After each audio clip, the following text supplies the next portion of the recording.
આજે હું French fries બનાવવાની છું. એના માટે મેં 5 નંગ બટાકા લીધા છે. પહેલાં આપણે એના છાલ કાઢી લઈએ.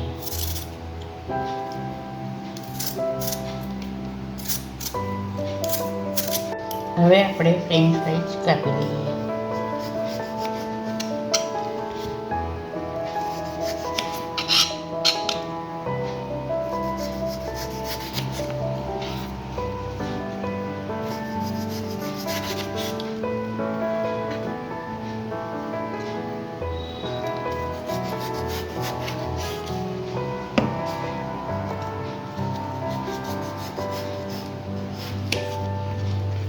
હવે આ રીતના મૂકીને આપણે લાંબી લાંબી ચિપ્સ કાપી લઈએ.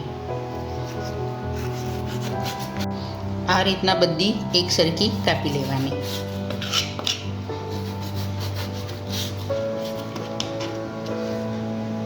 કાપીને પછી આ બધી પાણીમાં નાખી દેવાની.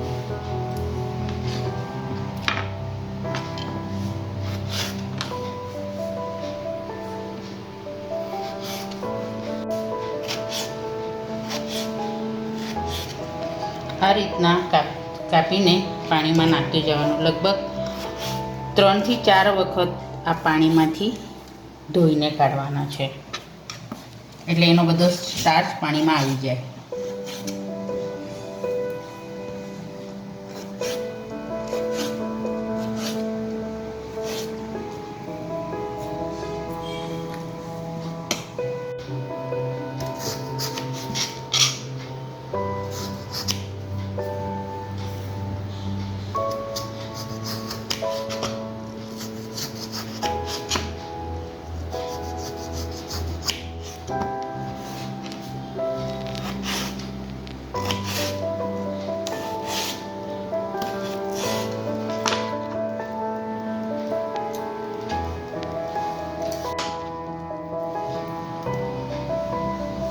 હવે આપણે આ એક પાણીમાંથી કાઢીને બીજા પાણીમાં નાખી દેવાનું.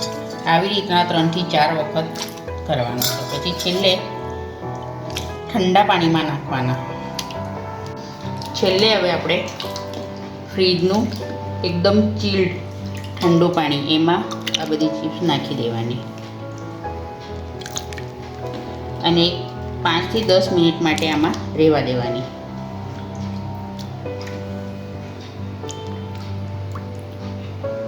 હવે ઠંડા પાણીમાંથી કાઢીને કપડા પર સૂકવી દેવાના 1-2 કલાક માટે. બધું પાણી સુકાઈ જાય પછી આપણે આને તળી લઈશું.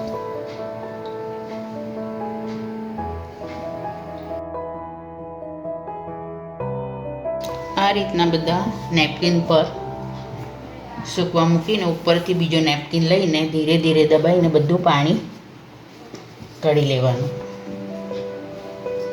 અને એકદમ કોરા કરી નાખવાના.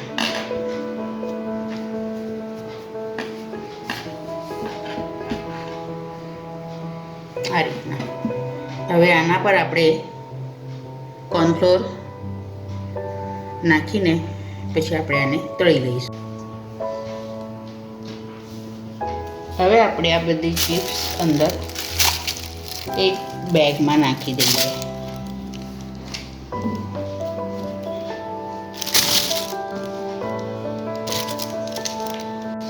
હવે આનામાં કોર્નફ્લોર નાખીએ. 2 ચમચી જેટલો નાખવાનો છે અને આ રીતના હલાવી નાખવાનું, એટલે બધી જગ્યાએ એક સરખો કોર્નફ્લોર લાગી જાય છે. હવે તેલ ગરમ થઈ ગયું છે. હવે આપણે આ ફ્રેન્ચ ફ્રાઈઝ બધી તળી લઈએ.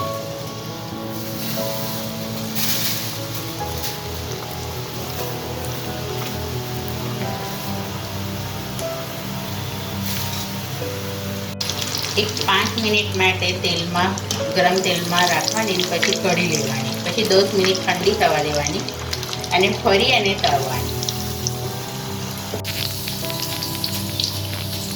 બસ હવે કાઢી લેવાની, સેજ થઈ જાય એટલે અને 10 મિનિટ એને રેસ્ટ આપવાનો અને ફરી એને તળવાની.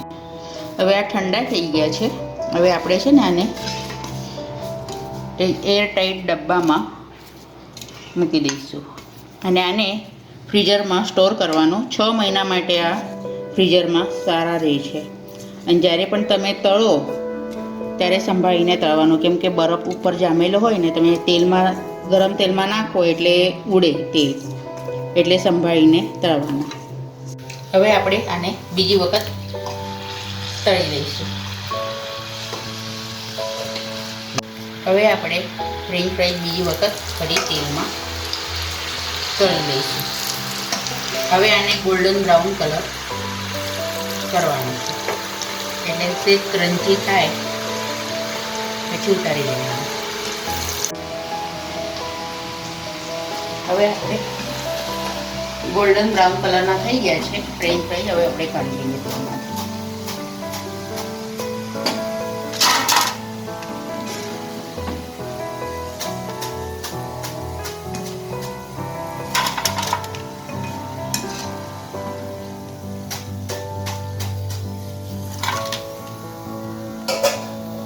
ફ્રેન્ચ ફ્રાઈઝ રેડી થઈ ગઈ છે. હવે આપણે એની ઉપર પેરી પેરી મસાલો સ્પ્રિંકલ કરીએ અને જોડે મેં ટમેટો કેચઅપ મૂક્યો છે. આની જોડે સરસ લાગે છે. તૈયાર છે આપણા ફ્રેન્ચ ફ્રાઈઝ. વિડીયો ગમ્યો હોય તો શેર કરો, લાઈક કરો અને વિડીયો ચેનલ પર નવા હો તો સબસ્ક્રાઈબ કરો.